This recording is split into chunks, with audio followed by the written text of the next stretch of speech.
Kung naghahanap kayo ng family-friendly na cabin type accommodation, punta na dito sa Puricos Cabin Resort. Bukod sa maganda kasi yung mga cabins nila, talaga namang tahimik at relaxing ang paligid. Comfortable yung sleeping area nila na perfect for medium-sized families or groups. Spacious dito kaya sure ka na mahimbing ang magiging tulog nyo sa gabi. Panalo rin pala yung view from the top of the cabin. In terms of the amenities, talaga naman mag-e-enjoy ang buong pamilya sa swimming pool ng Puricos. And ang maganda pa, meron ding jacuzzi per cabin. In terms of dining, may in-house restaurant sa Puricos Cabin Resort, ang Historia Cafe.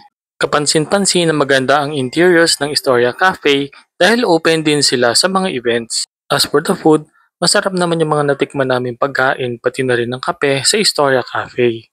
Yun nga lang, expect na medyo pricey siya.